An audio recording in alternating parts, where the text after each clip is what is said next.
terbang di pinggir pekan, terbang seiring ke pohon ara.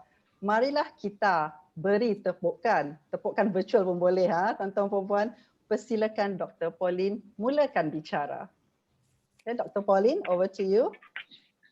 Right, thank you very much once again, Puan Istia, for moderating this session, and particularly also to the Leadership Institute, the CEO, Tuan Kamai,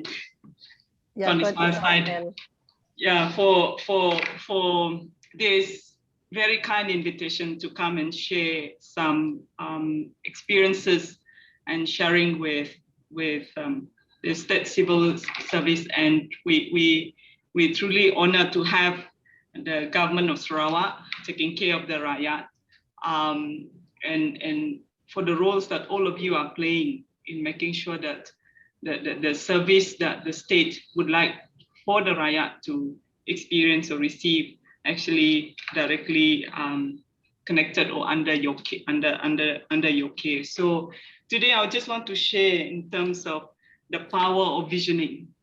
Now the thing is, here in Malaysia, we grew up with every 5 years or every 10 years that our government come up with certain vision for us. Our Wawasan 2020, and today now we're talking about Wawasan 2030. And in all our organizations, or each of our organizations here in UNIMAS, we also have our vision, our recent aligned vision is inclusive, global, and sustainable, right? So we see visions here and there, vision statement, and some are decorated nicely. We see them hanging on banners. We see them being put on the wall everywhere. So sometimes we take these things for granted, not knowing that actually behind these words or design, there are power. There are power. Vision has power. So today I just want to share with us why vision is important, what sort of power it has, and basically to help us. Basically, vision should simplify our life. A lot of us, we live stressful life largely because we do not have vision. Our vision are not clear. Maybe we have vision, but it's not clear. Some are blur with the vision. Therefore, when they face challenges, they give up halfway because they do not understand the vision that they have, or they do not have a vision for their life. So today, that is the aim of this talk, this sharing today. So I'll be pulling from different experiences from personal life and from working with various community development projects in extreme situation around Malaysia, including in Kelantan and Pahang, Sabah and Sarawak. So what is the main drive, and so basically that is why this talk is all about. So let me pull right, I can't, sorry.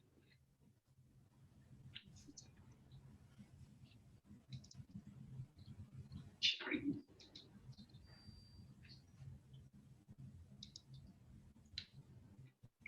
Is it sharing? Okay, share screen.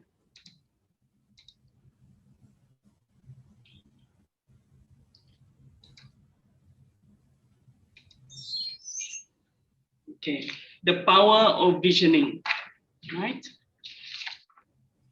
Now, as I mentioned just now, vision do have power, and many times we take them for granted, as I mentioned. But it has power. So the question is why? Why vision has power? Ya, kenapa wawasan ataupun visi itu ada mempunyai pengaruh? Ya, why is it? So to understand this, I just want us to take some time to reflect about reality, yeah? Reality. Let's imagine a person without the ability to see. Yeah? Take your time, imagine a person without the ability to see. Bayangkan seseorang yang tidak mempunyai kebolehan untuk melihat. They do not have the ability to see. What do you think are the limitations? What are the limitations that the person who is blind or who is not, who cannot see, what do you think are the limitations? Because a lot of us, we are able to see, therefore we take it for granted that, you know, our eyes are just there, and we don't even take time to look after our eyes, or to take care of our eyes, because we take it for granted. But if we don't have the ability to see, what do you think are the limitations? What do you think are the limitations? So this is a person who needs a tongkat, basically, to roam the street, to find his way, yeah, to cross the street. And there are things he can't. The person is unable to see the cars, unable to see the colors, unable to see the images, unable to see the road, right? So basically, yeah. So this basically, I hope by just thinking about the limitations of the inability to see, I hope that drives a point, even if maybe a 1% or 2% today, that vision has power. Yeah? Vision has power. Now, if you have vision, yeah, you are able to see forms, you're able to see image, you're able to see trees carefully. Not only you're able to see the form, you're able to see the color, you're able to see the image carefully, and the form and the image. So if I say, let's say, imagine, if I use the word tree, T-R-E-E, or pokok, P-O-K-O-K. If I say pokok, in your mind, do you see P-O-K-O-K or P-O-K-O-K, or are you seeing a tree in your mind? Yeah. So that is the power of vision. When I say a tree, I don't say T-R-E-E. I see a tree. I see satu pokok. Yeah, sepohon pokok. I see a tree. The image of it, the form of it in my mind. Now, that's it. When we don't have a vision, we cannot see the form of the tree, or we cannot see the form or the image of a car, or whatever it is, an object that is in front of us. We can only appreciate the power of vision, yeah, the ability to see, if we take time to look and wonder about the life of a person who is unable to see. I remember a story by a close friend who had the opportunity, was given the opportunity to marry, to conduct a marriage ceremony of two persons who are blind. They will have no ability to see. Now, so the person asked, can you imagine how beautiful your wife is? That she has put on lipstick. Can you? And as he was trying to explain the form and the image of the wife to the husband and the husband to the wife, then he realized that the ability to see, you cannot see the form and the image of the person, of the object in front of you. It is only when we go through that and take time to understand that, then we realize that vision has power. It influences us. It shapes the way we react. It shapes the way we conduct ourselves, the way we walk, the way we talk, the way we describe, the way we think. So that's how powerful vision is, right? So without vision, we do not have the form. We cannot see the image. Now, the question then is, if we have the ability to see, what are the power? How far can it go? What can it build, or what can it do to us? The ability to see leads to what I there's a term in Lun Bawang called Mado Tarawe, right? Mado Tarawe meaning to think far. They say if you have the ability to see, it also has effect on your mind, how you think, how far you think, whether you're going to think far or you're going to think small or you're going to think big or small or high or low. Yeah, it is all determined by your ability to see, right? By ability to see. So the Lun Bawang will always say the reason why we travel far, the reason why we read, or even among the Kelabit, so the reason why we read, why we travel far is so that it can extend our mind. So you travel in order to see, in order to extend your mind, your ability to think. Yeah, so you can think far. Now, the other most important thing is the ability to see can help you to build something out of nothing.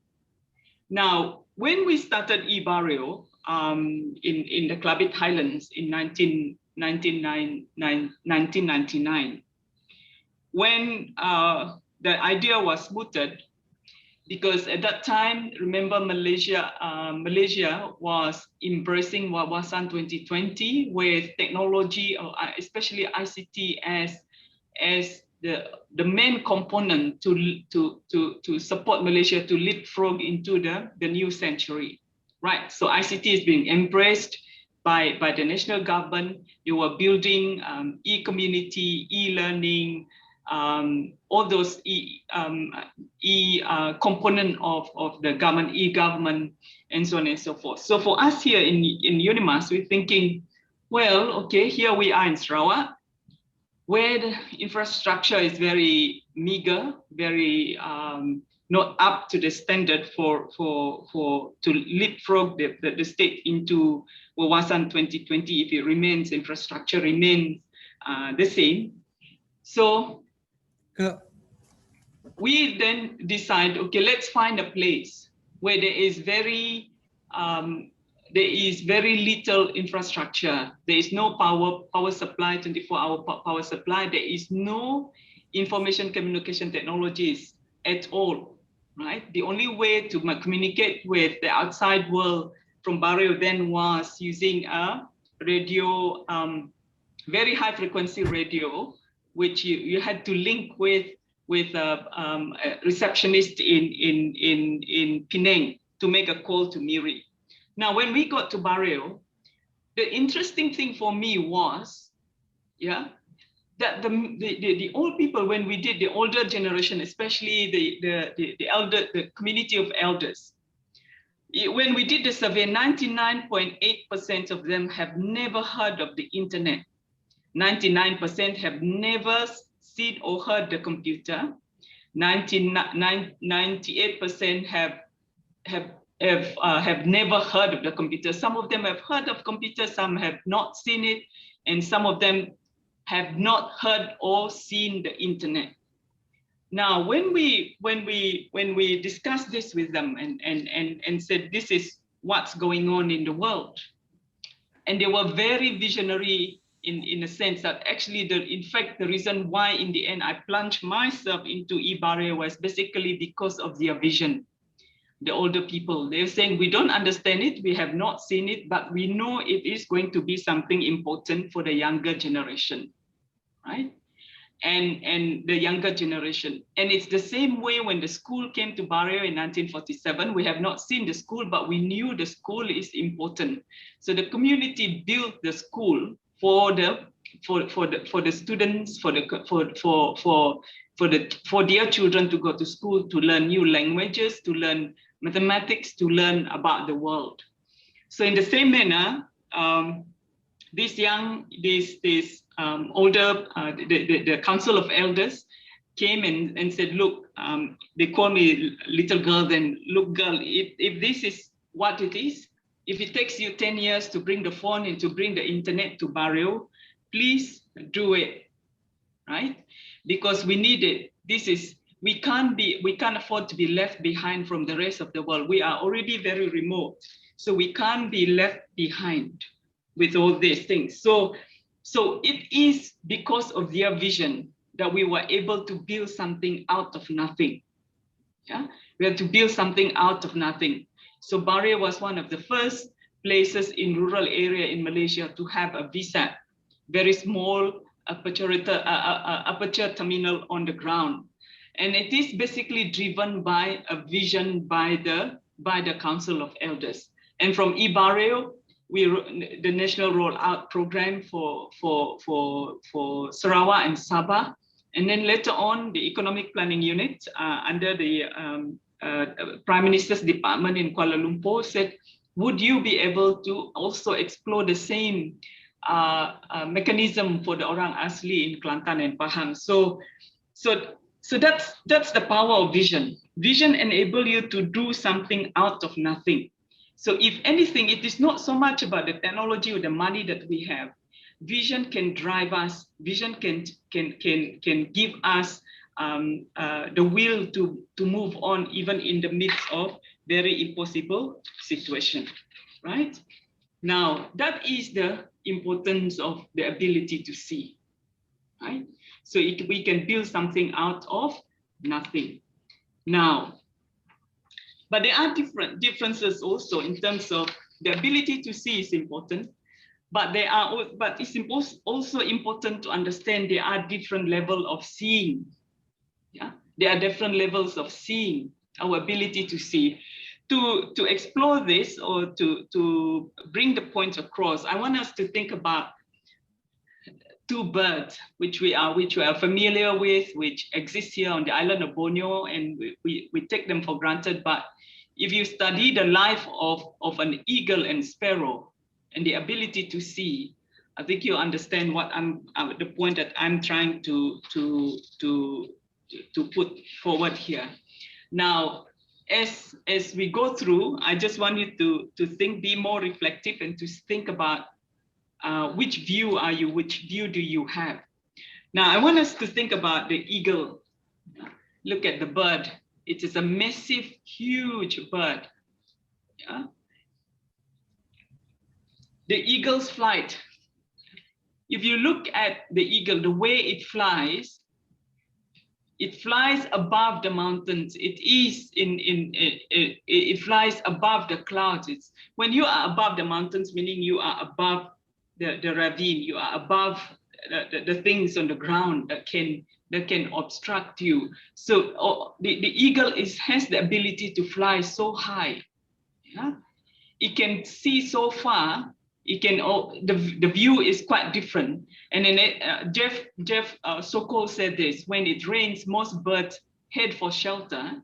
The eagle, on the other hand, is the only bird that, in order to avoid the rain, flies above the clouds. Right? So it flies above the cloud. Right? So with its flight so high above the clouds, above the mountains, yeah, the eagle, its view is very different. Its vision is very different. Yeah, it is high. When you fly high on the aeroplane, you can see far to the front. You can see far to the back. You can see far to your right. You can see far to your left, and you are above the trees. You're above the mountains, ranges, or the rivers. Or whatever could block your view.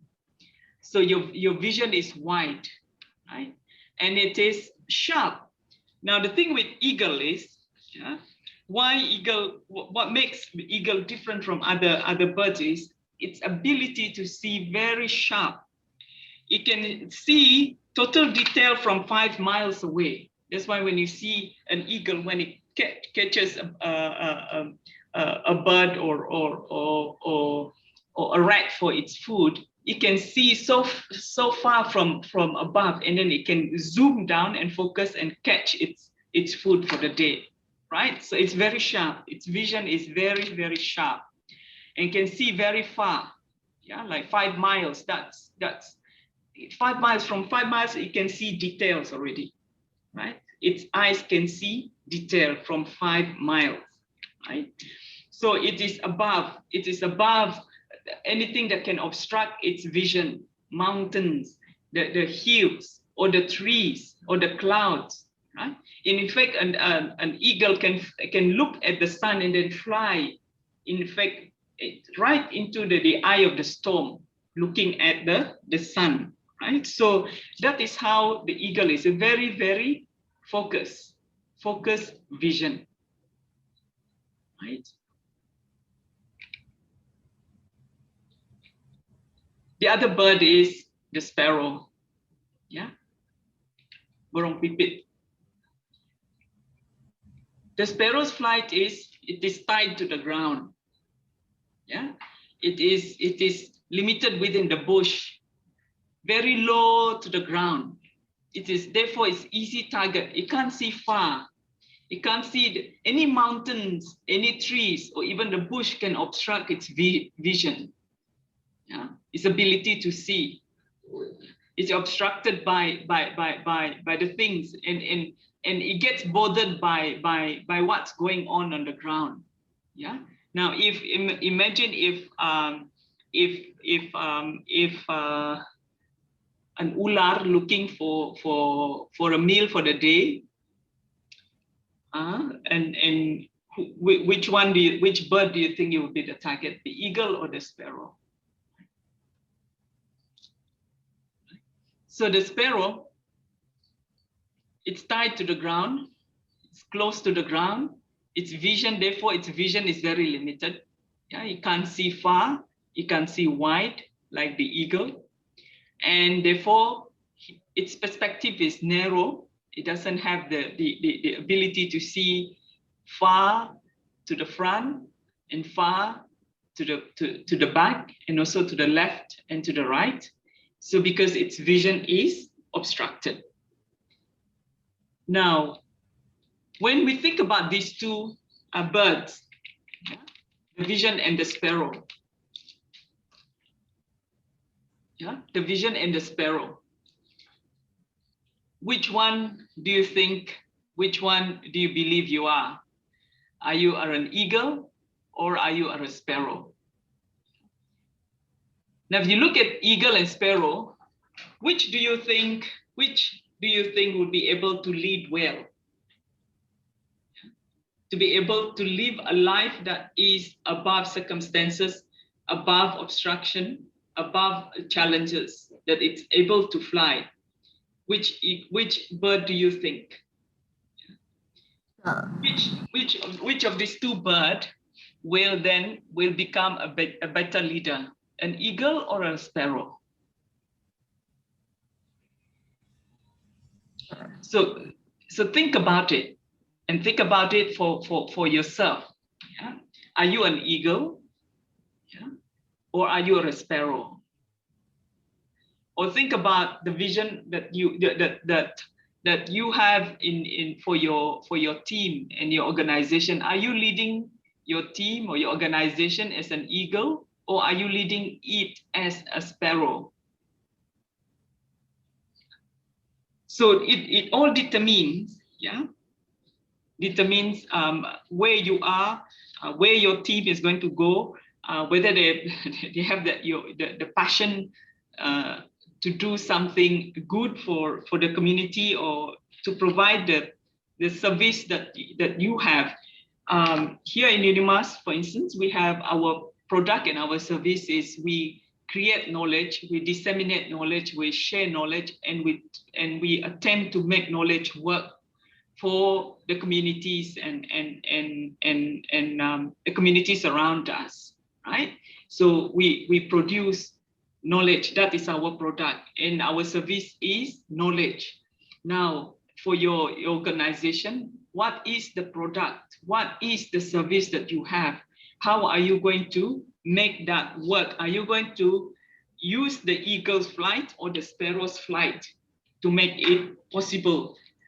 Yeah, right. So here, whether you are an eagle or sparrow is determined by how you see things.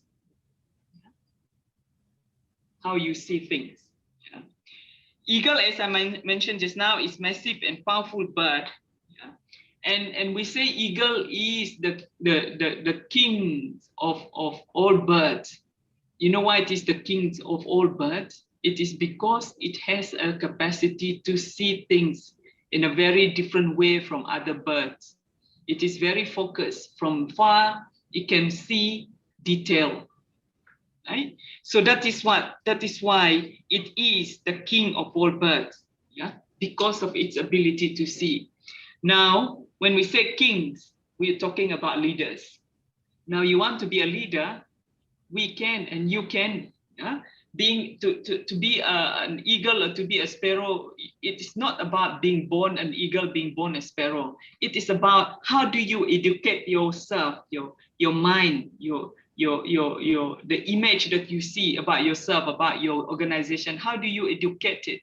How do you educate your mind to think through, to see it? So are you going to take, if you're going to take the eagle's flight or the sparrow flight, that makes you an eagle, that makes your organization to fly like an eagle. If you're going to think like a sparrow, focus on the little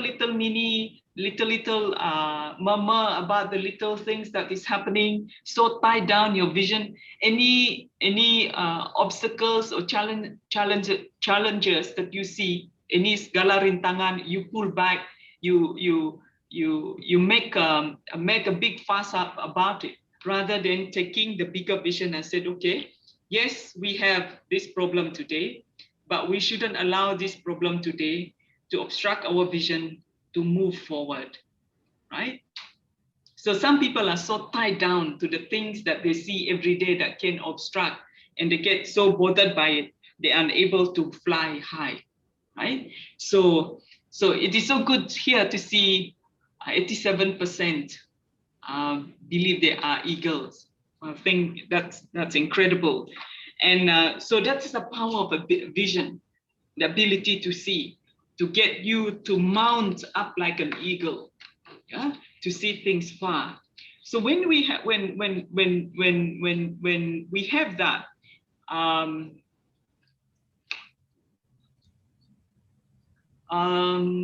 Keegan, can I go back to my my PowerPoint, please?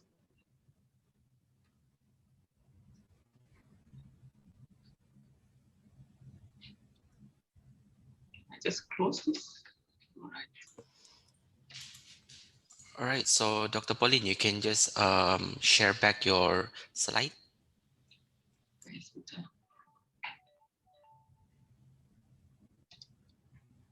Sorry, yeah. All right.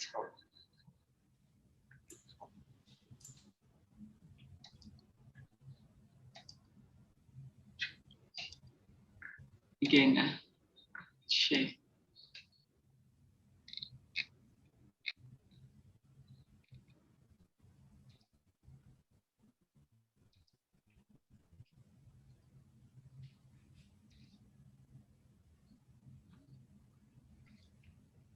Okay, sorry. Right, so vision, discipline, the imaginations. Yeah. So some people ask, so which one comes first, right? So if the strategy or the actions or the vision should come first. If your vision is clear, it disciplines the imagination, right? So some people, some that is why without vision, a man actually and a woman without vision lives a loose life. That's very common. If you don't have a vision about your life or even about things, situation around, or about your own life or whatever level that you are in, you can tend to live a loose life. Yeah. And in fact, on the other hand, when a vision captures you, it simplifies your life. Yeah, because the vision disciplines your imaginations. So when things come to distract you, you are able to stay focused because your vision is clear. It disciplines your imaginations. Yeah, discipline your imaginations, right? So it enables to keep you focused. Yeah, to keep you focused, right? To keep you focused, to like the eagle. Yeah. I remember it gives you a clear direction. Now, I grew up in Barrio. There are 7 of us daughters, and my father was the first clubbit to be trained as a policeman, and he went on to become a police inspector. When we grew up, my father had a clear vision for us as his children, right? Although he has 7 daughters, he never gave us an option not to go to school, and he never gave us an option not to go to university. He never been to university. He never went to university. Perhaps he went to what he called the colonial school. He went up to primary 6, yeah, before he was trained as a policeman. And then he went on, came to Kuching, left Barrio, worked for months, and then came to Kuching and to be trained as a policeman. And he was the first Kelabit to go to Malaya in those days. He was sent by the Sarawak government then with 3 others to be trained as police trainers. They took the Raja Brooke, the Brooke, Kapal Brooke. They went to Singapore, and then they went on to Johor, and then there he was trained. He's never been to university, but when we grew up, my father gave us imaginations about going to university. He told me, one day you're going to be a professor. And he told another one, you're going to be a doctor. He told another one. So he kept our imaginations going and gave us clear direction that we have no choice but to go to university, that he taught us that we can reach to the stars, right? So, and so he gave us he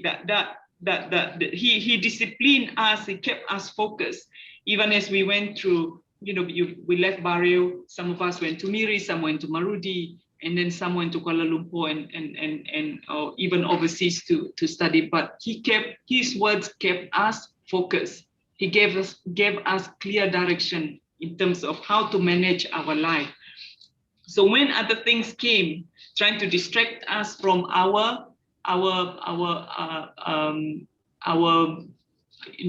his vision for us, his words gave us clear direction how to move forward.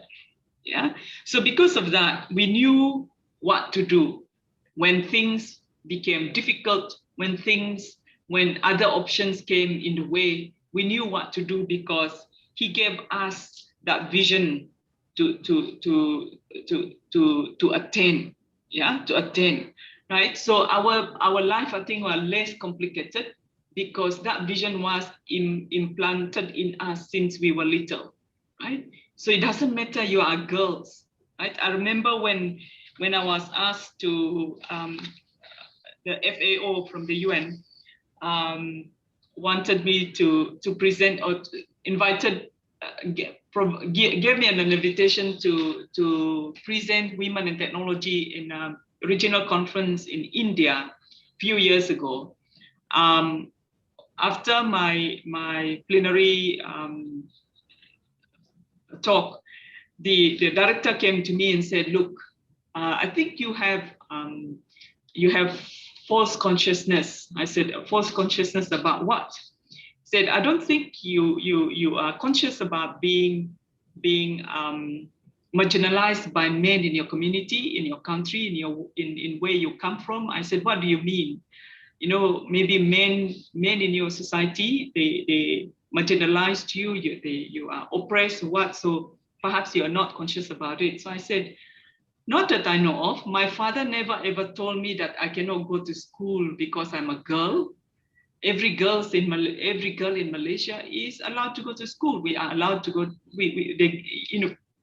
My father is a man, and he never said, there's 7 of us. He just said, you going to school with, and whether you're a girl or not, you just went to school." So I never felt that men in my society push me away from going to school or from attaining what I want in life or what I would like to attain in life, right?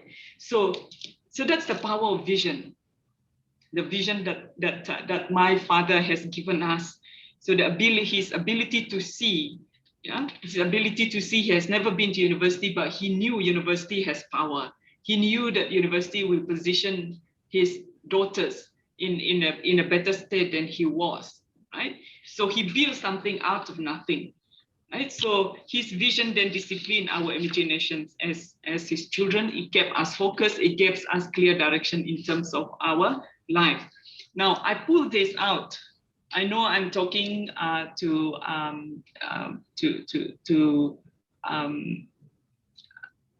government servants but I know many of you are fathers, you are mothers at the same time, right? So you're at home, your power, your vision for your children has so much power. Yeah. Sometimes they don't understand, they don't see far because they don't have the experience that you have. Yeah. Or even as a leader, yeah, some of the people below you, your subordinate maybe they have not seen the things that you have seen. But we that have traveled far, that we have read, that we have seen far, we have the responsibility to inculcate certain vision so that we can move forward. It's very important because what we see, what we see determine our imaginations, and our imagination shape our actions, what you do, right? So it's very important. Therefore, vision is incredibly important. Vision shape our imaginations then shape our actions. And then our actions determine our destination. Yeah, the impact of what we are doing is determined by our actions, and our actions is determined by our imaginations, and our imaginations are determined by our vision. So that is why it's very important to have clear vision first. And when your vision is clear, it helps you to imagine, how you're going to move forward. When you have the imaginations, then it will determine your actions. So then your actions, your decisions, and the actions that you take, whether the decision is strategic or tactical, and that will determine the actions that we take. So incredibly important. Now, for us then, I'm here in UNIMAS. If vision is very important, it determines, it shapes my imaginations, and then it shapes my actions, because this is very important to simplify your work and your life. A lot of us, we are stressed at work because we are unclear about what is the vision of our organization. We are unclear. Now the question is, have you embraced the vision of your organization? Now I want to go back to the e-barrier project. Right now, it is not just the vision of the community leaders that have shaped my own personal engagement, and then the shaping of e-barrier, and e-barrier became award-winning projects internationally, regionally, prestigious award from the SSP satellite professional in the US. It is not just the vision of the people in Barrio, but most importantly, the mission and the vision of UNIMAS. If you look at, study the aim or the mission, the vision of UNIMAS, then it wants to be an exemplary institute of higher learning, but with the mission and the vision to make knowledge work for the wider society. So it is basically research, action research. It's not just about producing knowledge in the university and for publication in the journal, and just producing knowledge in the MACMAL and limited within the four walls. It is basically, if you read it carefully, it says, how do we make this knowledge, disseminate this knowledge for the prosperity of the rakyat? So that is basically how e-barrier came into being, and the other telecenters in the rural areas. It is shaped by the vision of the university to make sure that the knowledge that we produce about technology will support the prosperity of the nation, right? So we have embraced the vision of our organization and we make it to work. So in spite of all the challenges that we have faced, we've been on roads to bring the internet, to introduce this internet. We've been on roads, logging track roads worse than what we have found here in other places. 8 hours, 9 hours on very challenging situation, simply because there is a vision that drives us. When a vision capture your life, capture your imaginations, it simplifies your life. It makes things easier. So I remember when we did some of this work in some of the most remote places. I remember the Tua Kampong came to me and said, I don't understand. He said, Dr. Pauline, I'm looking at your team. I know you all are struggling with so many challenges. Banyak halangan untuk membuat projek ini berlaku. But you all keep laughing. I mean, you laugh among yourself. You joke and you work and you laugh and you all seem so happy. But that is because, we are able. We had a vision and we knew that we understand the vision of our organization.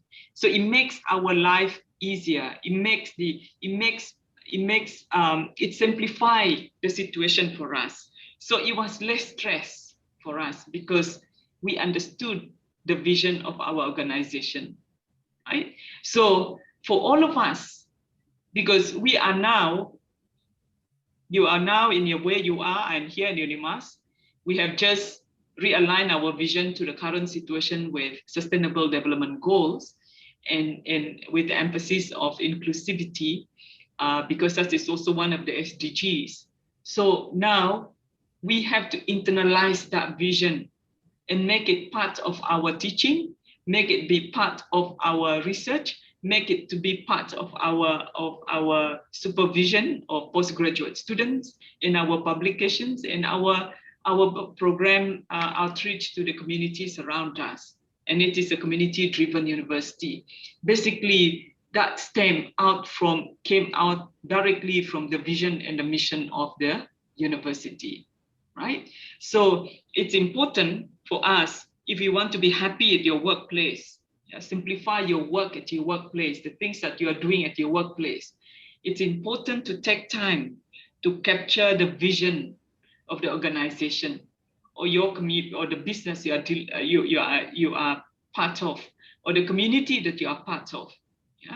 It gives you a clear idea of how to move forward. Even if you are faced with certain situation, you are able to be focused like the eagle, because you know where the vision is, you know where you are aiming at, right? So I understand that service is incredibly. Now there are two things.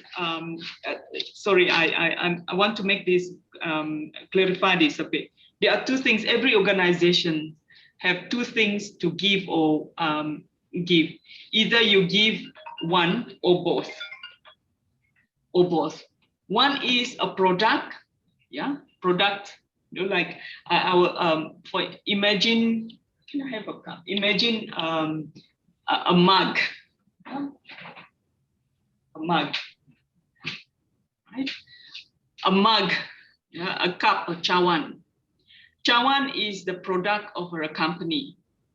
Now, what do you use this chawan for? You pour water in it, and especially, right?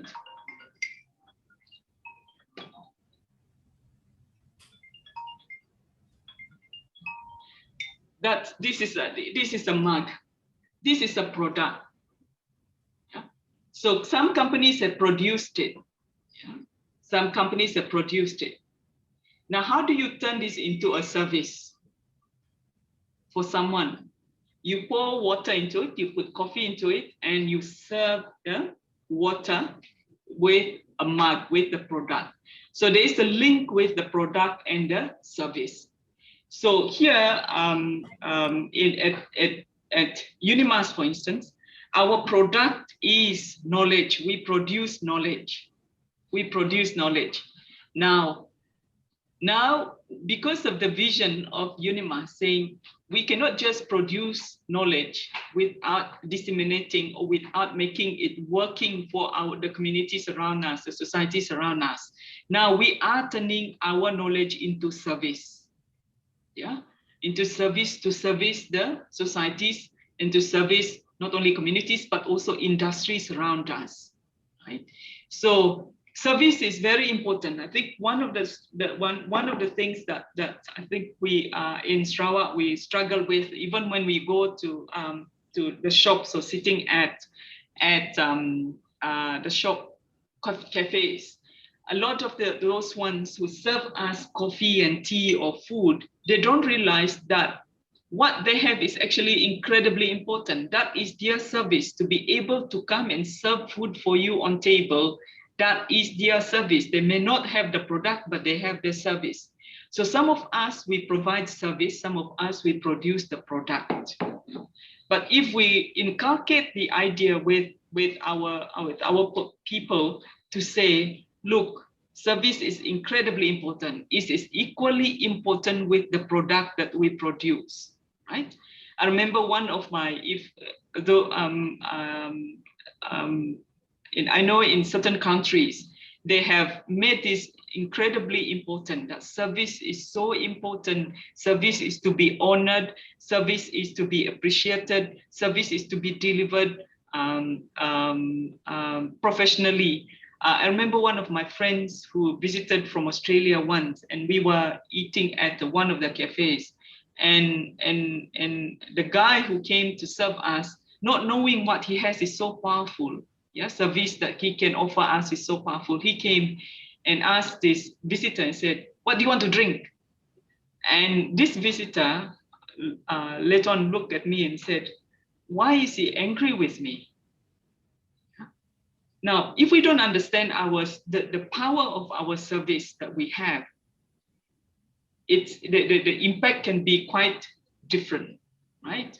Now, another good example is, I remember when I was doing my PhD in Cambridge, I came back to Sarawak to do my fieldwork with another classmate also from Cambridge, but she was from Singapore.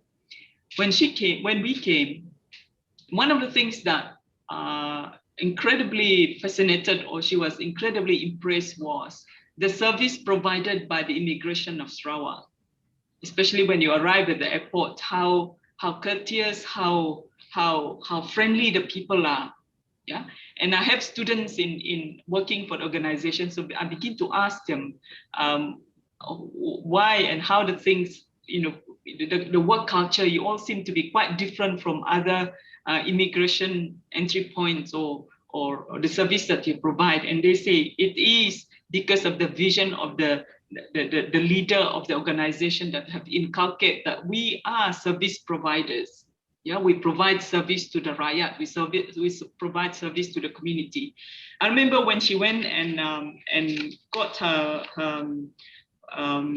research permit done, and it was delivered to her within 45 minutes. And she came home and she met up with me and said, "Look, I'm incredibly impressed with the service provided by the immigration, and for them to give to me in 45 minutes, that's incredible." And for someone from Singapore to say that to me, I thought that was very impressive.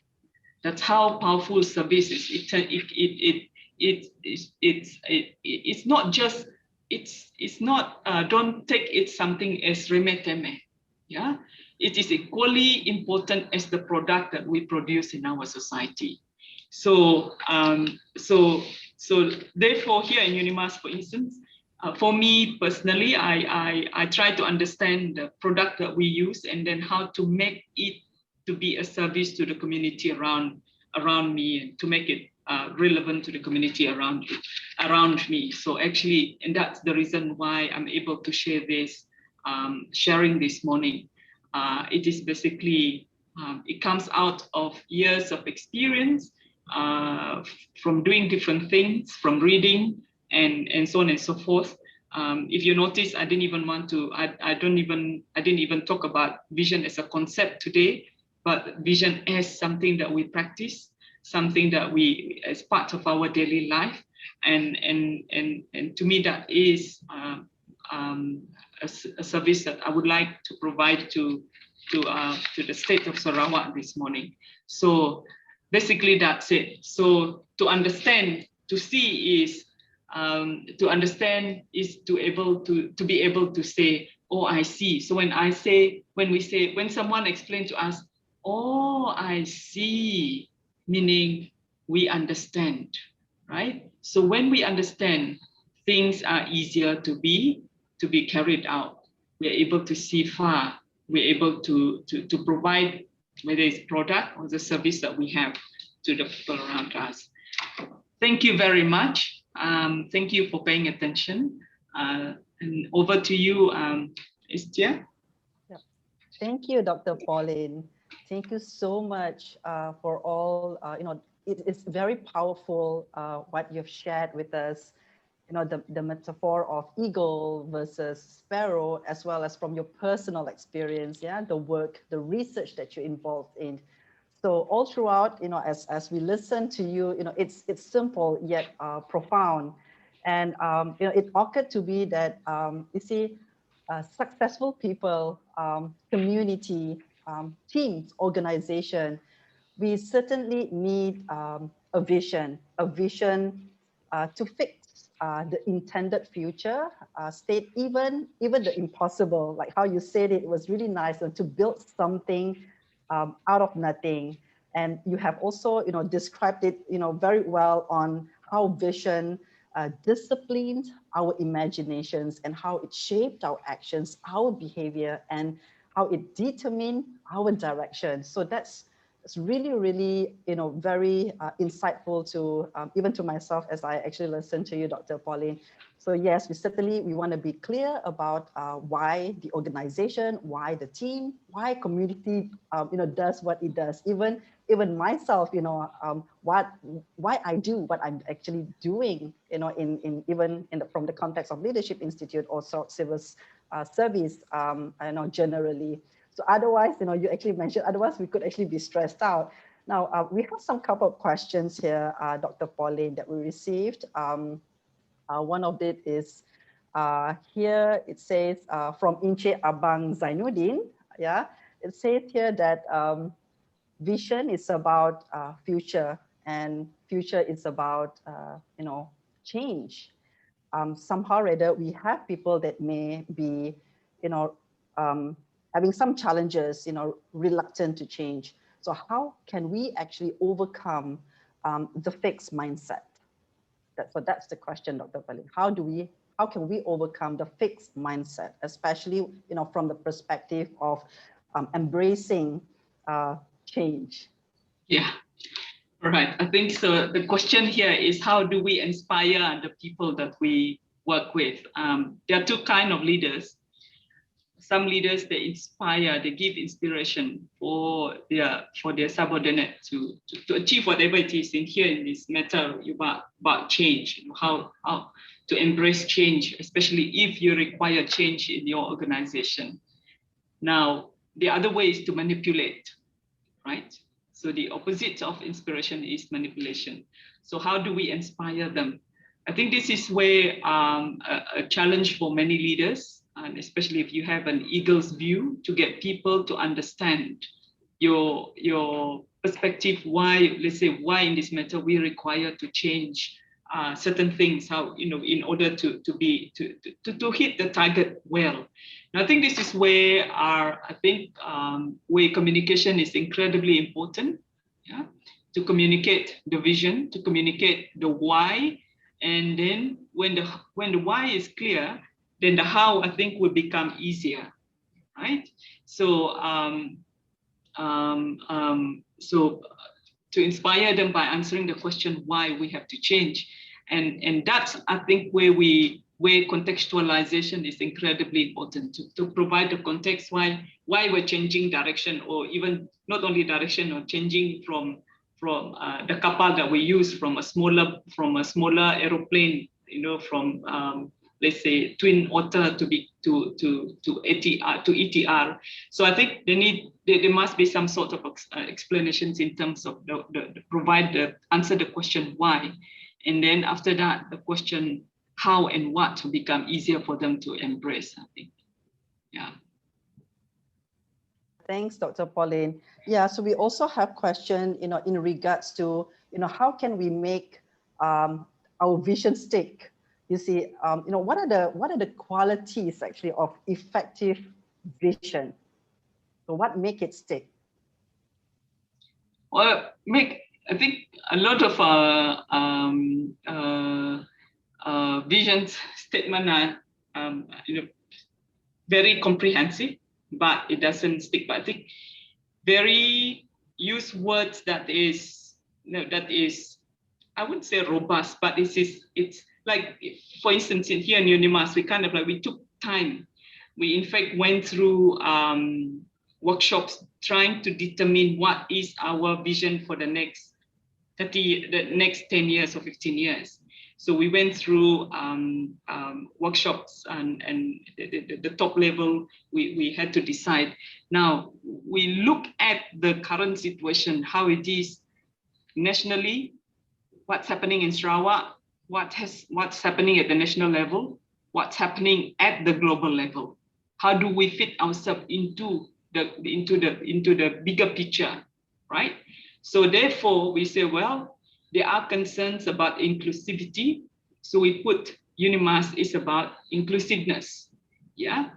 There are concerns about sustainability at all three levels. So how can we get ourselves involved in issues of sustainability and global?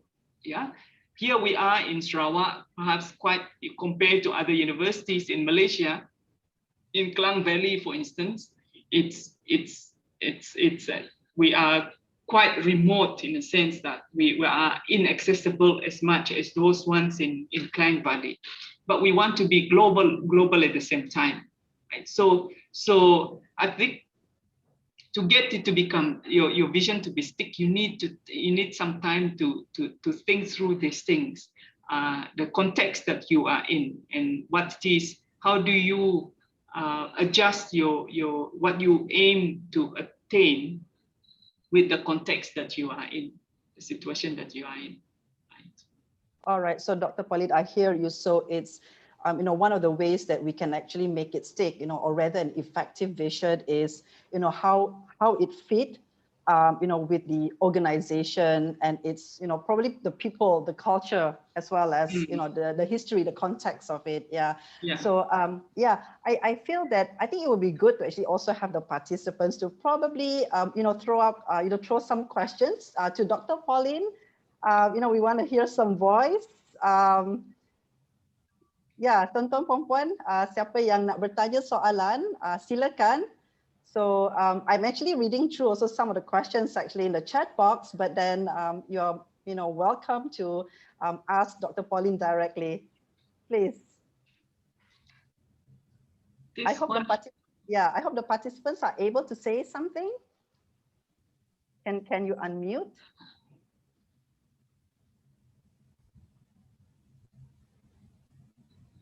Ada soalan?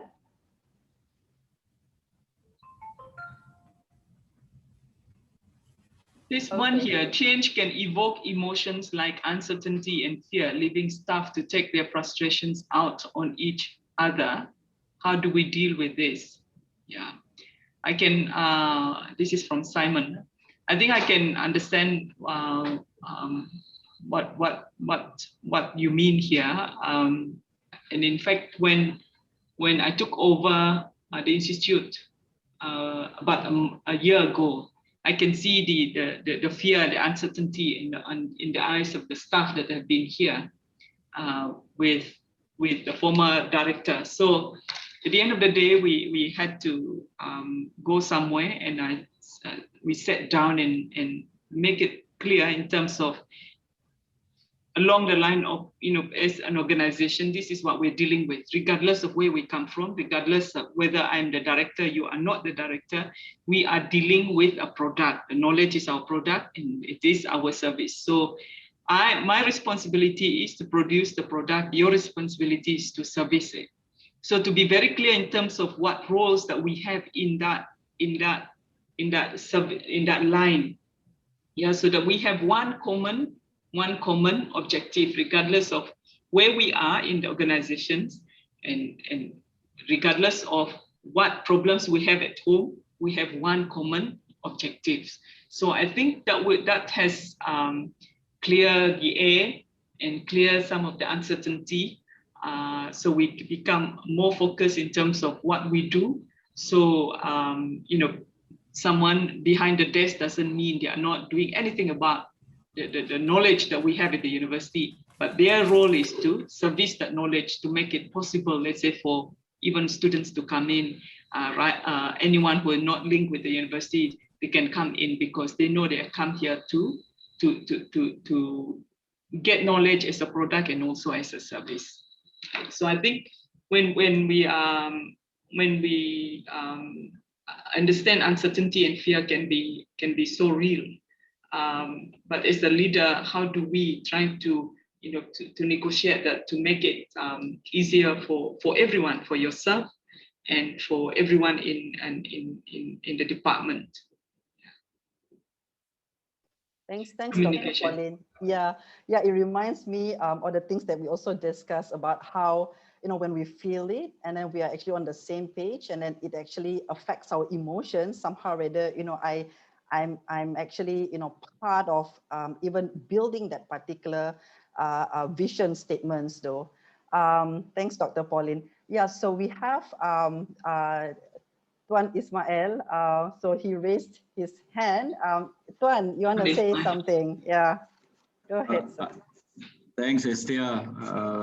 Thanks, Dr. Pauline. It is a very intriguing topic.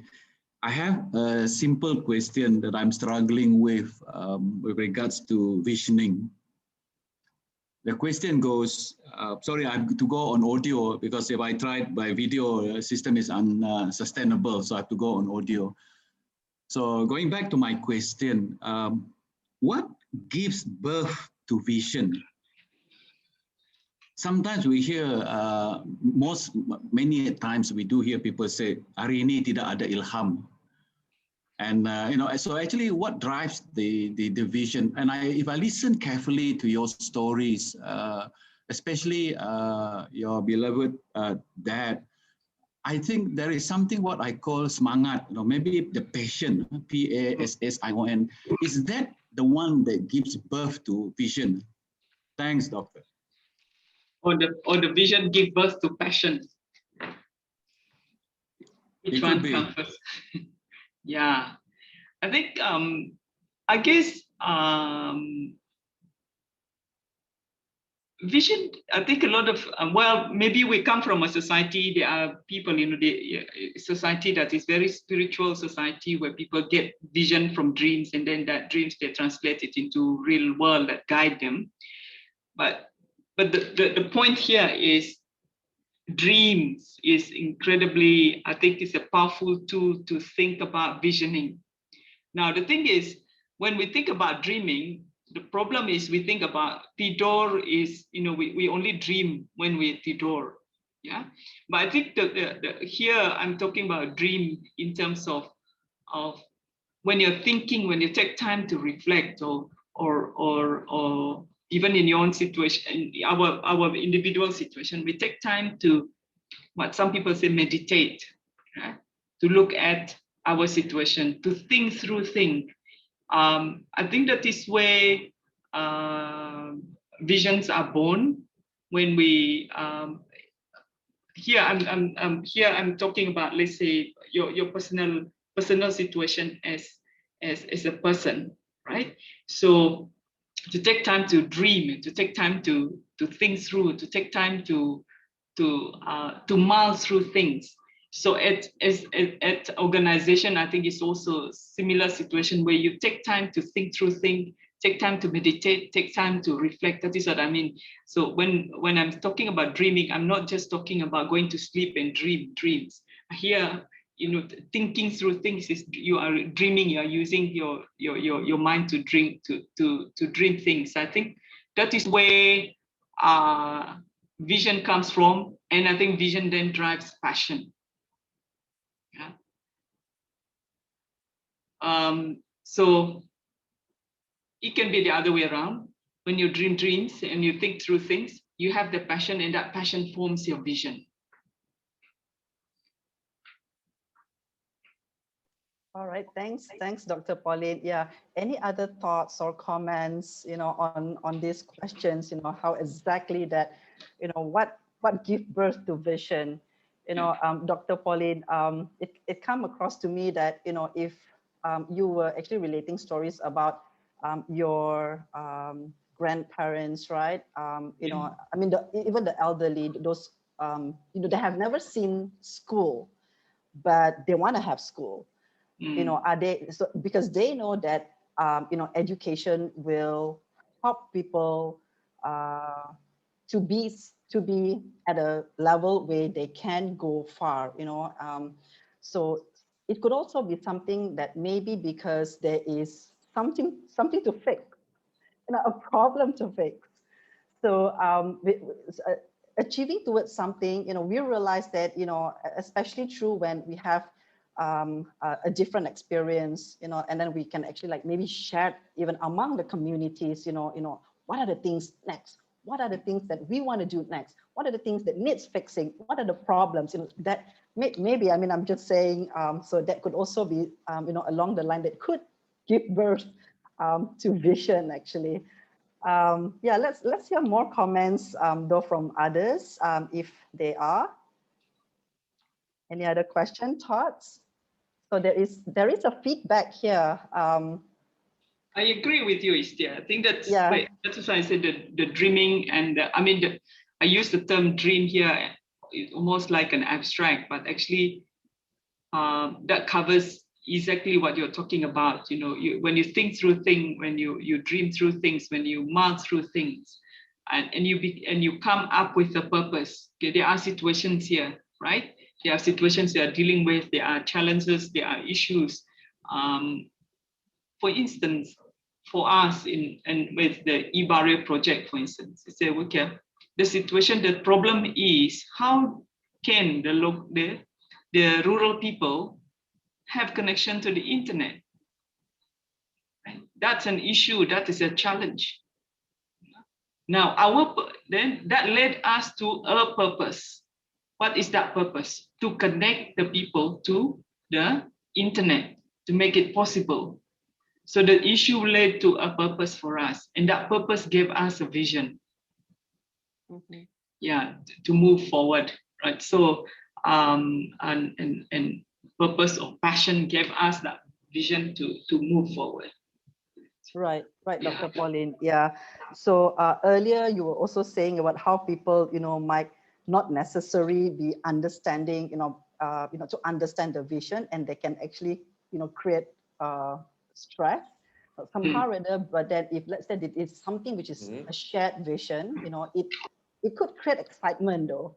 It can create excitement. It's something which is concrete. It's thoughtful idea about an improved future. So, yeah, a team organization, as apa nama tu, yang handphone tu boleh ambil dekat mana-mana cawangan Maxis kan? All right, okay. Yeah. So, yeah, technology sometimes, can be very interesting, and all right. So yes, yeah, and you were also saying about how we should think far. Mado Tarawe, you said? Mado Tarawe, yeah, the ability to see, to have a wider view or different view, but then it's focus. So to be an eagle, yeah. So there is something here which a comment, a feedback from Chong Moisia. So she was saying, when we have a clear vision, so just like an eagle, it's focused, they can see big. So creativity comes along the way to solve problems around by hook or by crook without giving up. Yeah, so that's very nice. Yeah. All right, okay, yeah. So any more questions though, tuan-tuan puan-puan, atau ada sebarang feedback? Silalah bersuara. Kita amat alu-alukan sebarang cadangan ataupun soalan. Can we hear some more?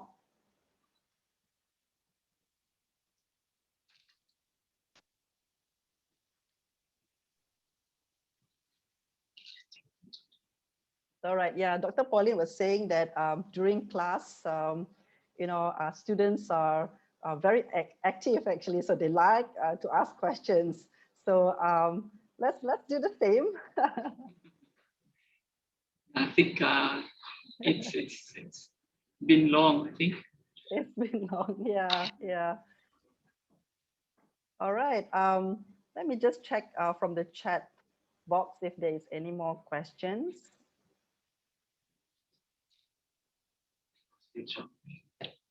All right, from Julia, Julia Clifton, what are the strategic methods to inculcate visionary leadership within the government sector? What are the strategic methods to inculcate visionary leadership within the government sector? Sorry, I didn't, I'm looking at some, sorry, Istia. So 60 messages. What are the? Yeah, what are the strategic methods to inculcate visionary leadership within the government sector? That's a very interesting, important soalan. How to inculcate visionary leadership within the government sectors. Yeah, that's the question, right? That's the question. Okay. Now, let me take it this way. Sometimes my students come to me and said, you know, doctor, I don't want to study. I say, why? I just don't want to study because, you know, then why are you here? I said, because my parents are here, asked me to come. And I don't want to do it. So what do you want to do? I just want to move, you know, I just want to do what I want to do, or do something else. Or I don't want to, you know, I don't like being in the university. I don't want to be here. So I normally tell my students, I said, look, you know, there are many things in life that we didn't choose. We didn't choose to be born. Yeah, we didn't choose to be born a girl, and neither do we choose to be born a boy. But we just adjust. We need to adjust our life and learn our roles and our responsibility in the situation that we are in. Yeah, in the given situation that we are in. But of course, now there are, you know, there are situations where people now want to be a man and a man to be a woman, and so on, that transgenderism and stuff like that. And so I would like to think the same way in organizations that we are in. And many of us, we let's say, you know, I walk into UNIMAS, the vision is already, you know, the vision is already there, the mission is already there, the aim is already there, right? And the situation is already given to me, yeah. And to us, many of us, we get hired by our organizations, by our business to be part of it. And there are expectations there for us to embrace the vision, yeah, and to embrace the vision. And it's our responsibility. For that is why, again, just now, if you want to be happy, yeah, if you want to be stress-free in the organizations or in your life, then you have a clear vision. And if you are already part of an organization, right, if you are part of a place, or part of a family, or whatever it is, you want to be stress-free and to enjoy the time that you are there, you embrace the vision, right? So both ways, it's the responsibility of the person who comes in to be part of the vision, to be part of the organization, to embrace the vision and the vision of the organization, to be part of what you do, what you are, right? And I think on the other hand, it is the leader of the organization.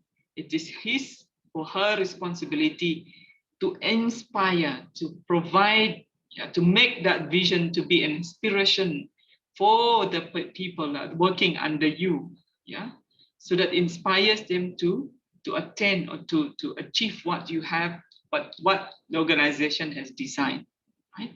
So one of the most important thing is to communicate clearly, yeah? To communicate the vision clearly, and to provide the why that vision is the way it is. Yeah?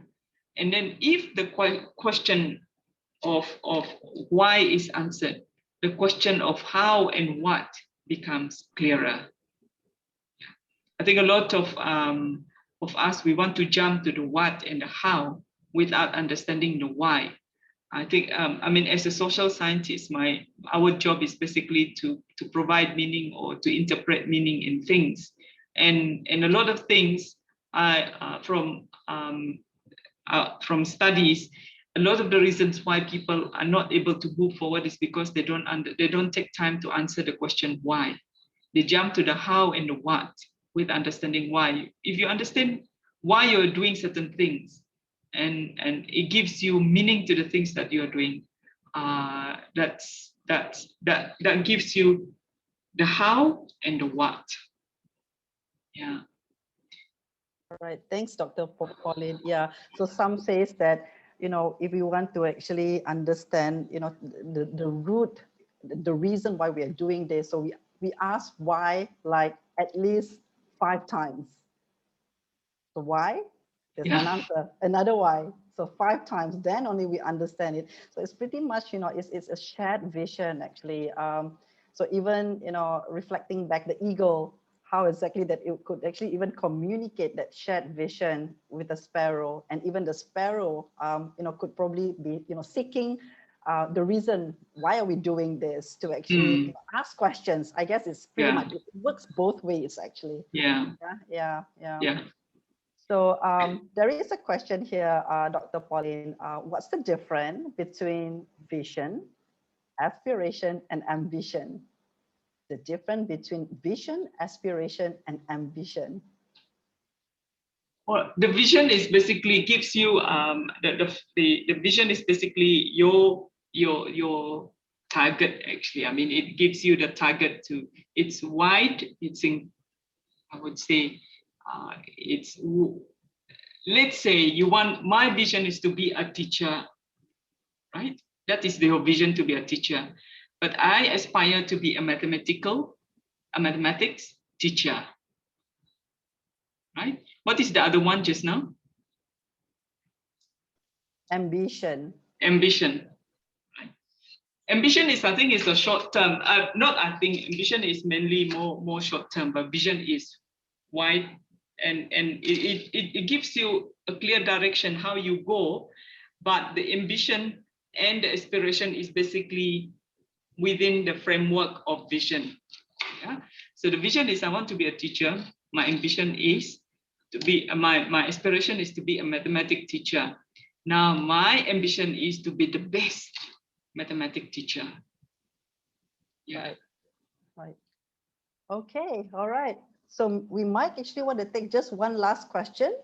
If there is any other burning questions from the participants, kalau ada.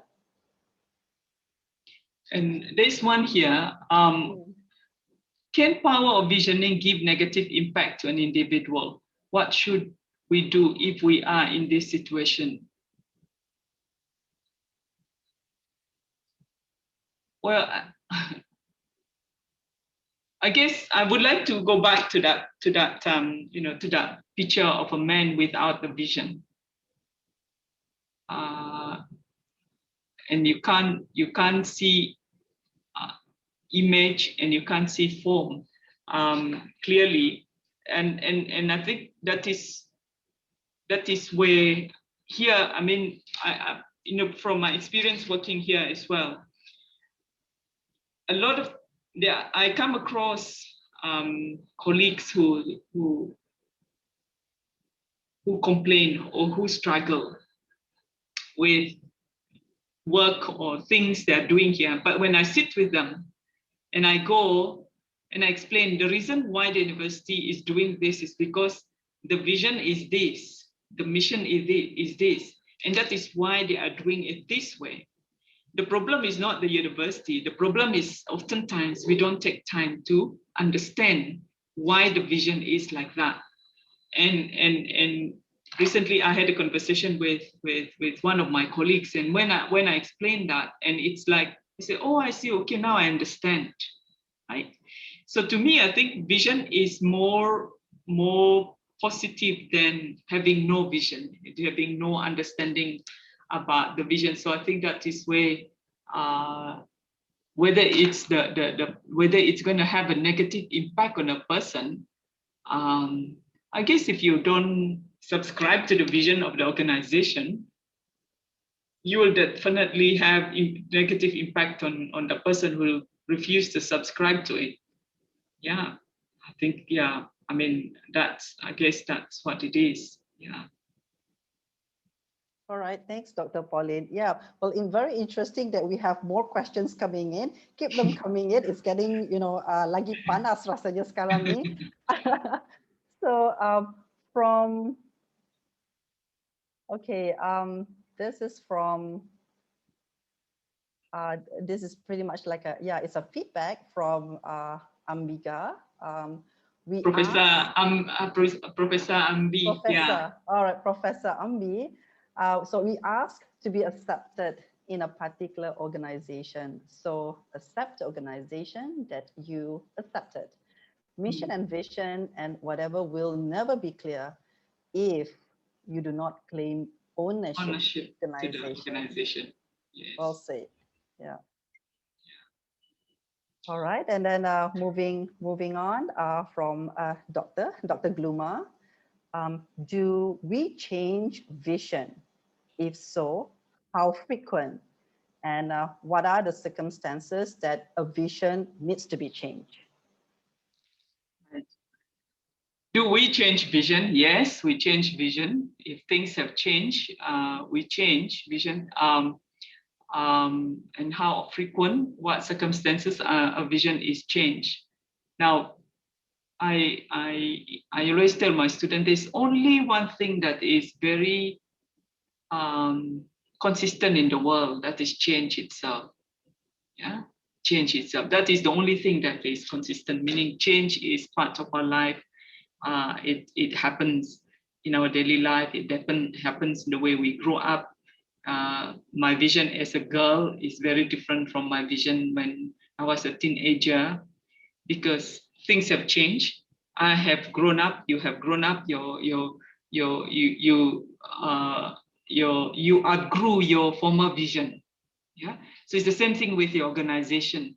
So it can outgrow the former vision. So you require you to change the vision, right?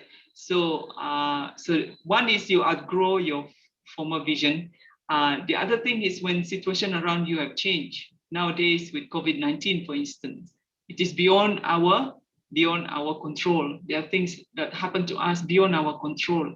How do we adjust? How do we adjust our vision, right? How do we adjust the production of our product and our service to meet the current situation? So that requires us to change our vision. Nowadays, the world is so interconnected, yeah, and the connection between what we call the actors on international system is so intricate. So someone suggests it's almost like sarang laba-laba, like the sarang laba-laba. So if you touch one side of it, it vibrates through the whole nest or sarang. So these are the situation that we are in. So a vision is not set in stone in a sense that it cannot be changed. It has to be readjusted. So if new issues emerge, for instance, the reason why I pull out the sarang laba-laba. If there are things that we don't even have to act or do certain things, but things happen somewhere else in other parts of the world can have implications on us, and that in itself can require us to change our vision or change the way or how we move things and why we move things, the way we should be moving things, right? All right. Yeah. Thanks, Dr. Pauline. It could actually be very interesting to see. So which one might come first? Actually, is it the strategies, that actually affect, change in strategies, change in objectives that might actually affect our vision, or it's always vision first, and then only it moves to the mission and strategy. Yeah. Something that, because whatever it is, if we change our vision, certainly, there will be some changes in the organization's strategies and also the goals, right? And then because this is the one that actually, drive our priorities, our targets, our objectives. So sometimes it can be a little bit like, which one comes first? Strategy, mission, vision, or vision, mission, strategies? It depends. I mean, I think vision makes, if your vision is clear, then the strategies are clear, basically. Like just not like would say your vision discipline your imaginations, and then they discipline your strategies, how you're going to meet it. But again, having said that, vision do change often, but there are times when your vision can remain. That's why it depends, on the situation. It remains, but you can change your strategy to make sure that the vision still you can attain the vision of your, let's say, we say nowadays we come up with vision for 2030. So if things happen, are we going to just change the vision, or can we change the strategies to make sure that the visions are attained? Right? Mm-hmm. All right, thanks, Dr. Pauline. Yeah, another questions here from J1 Muhammad Shukri from Pejabat Daerah Kapit. Hello, orang Kapit. So question is, does cultural diversity at a workplace is an important factor to take into consideration when making a vision for an organization? So does cultural diversity at a workplace is an important factor to take into consideration when making a vision for an organization? Very good question, incredibly important questions, and especially in the context of Sarawak, where I would suggest cultural diversity is our strength. How do we make cultural diversity as an asset to our organization and company? That's very, very important to be the idea of inclusivity, to make sure that people from different cultures are taken into consideration. Now, I just want to outline something here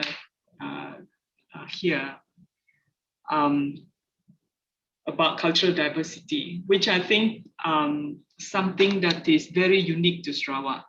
A lot of us, we take cultural diversity and cultural pluralism as the same thing.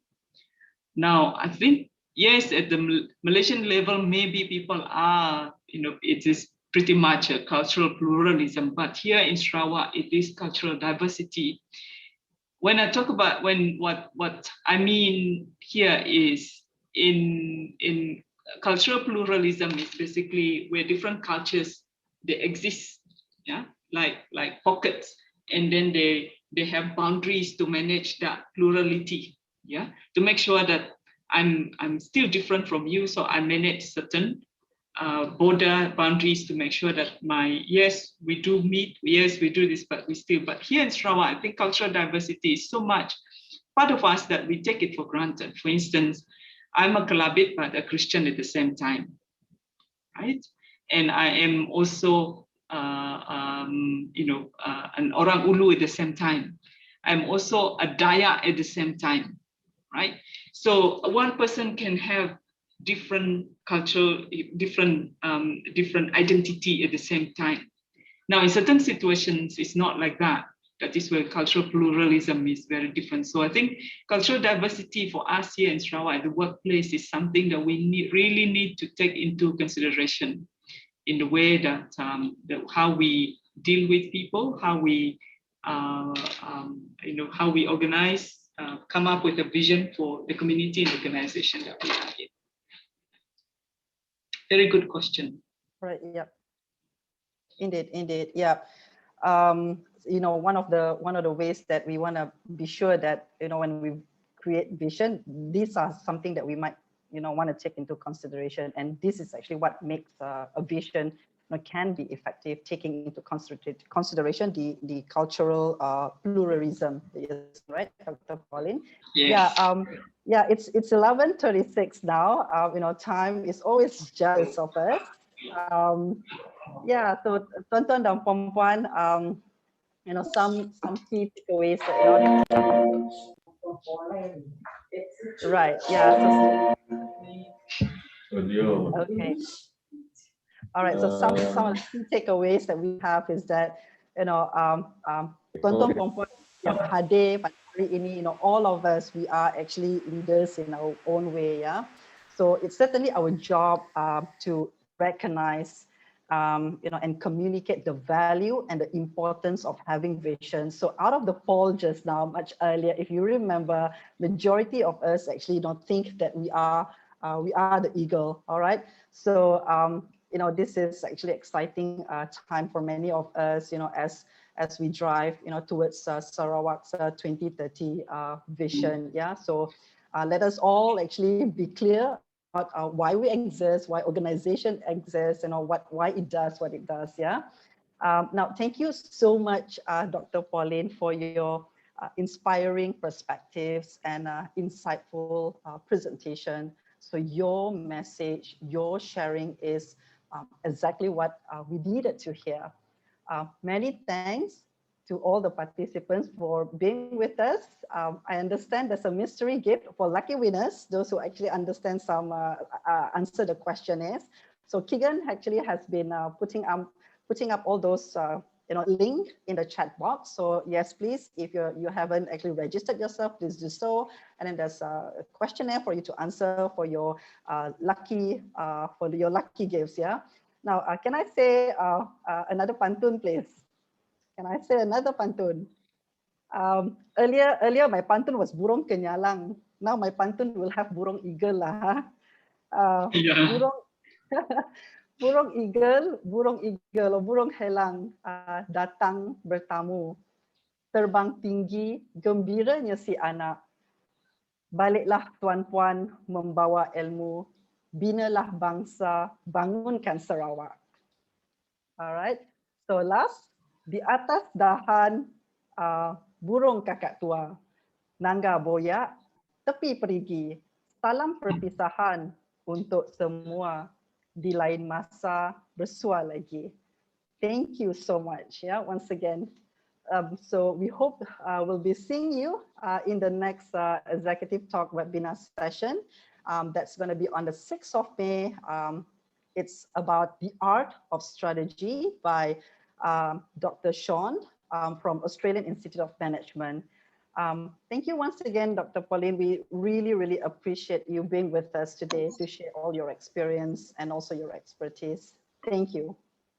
Thank you. Thank you very much. Thank you to Leadership Institute, to Tuan CEO. Thank you very much. And thank you to all the participants. Thank you for all the questions, the good questions that you've raised, and for all the comments.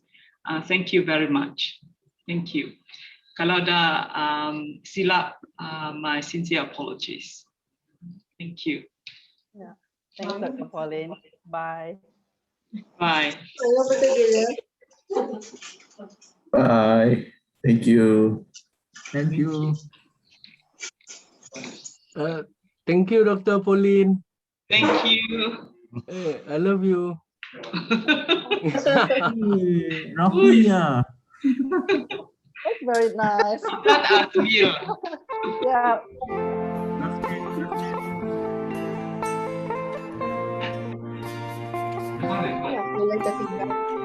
Excellent.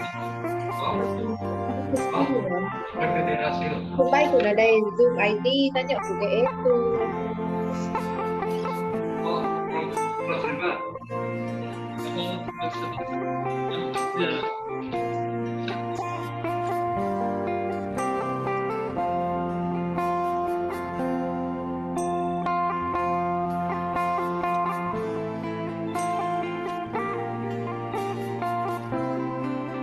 Ni phone lah boleh ambil gambar tu je lah.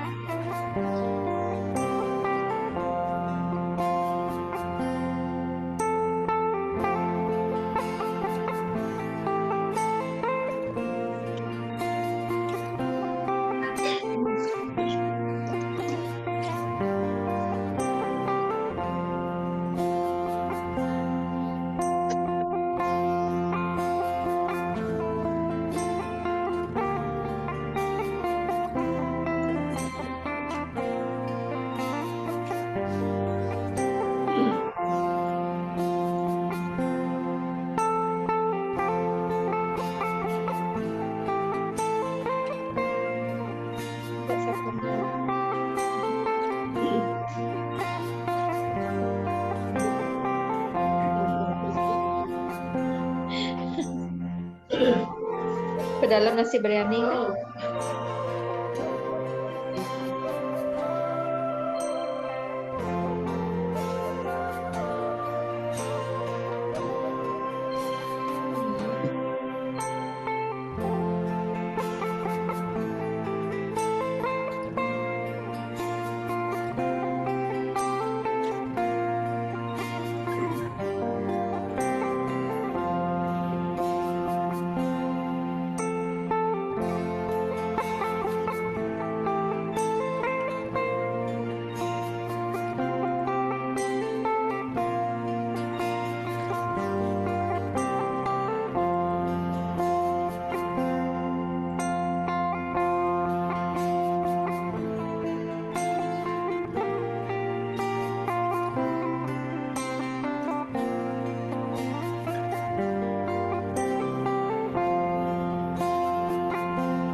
Istia,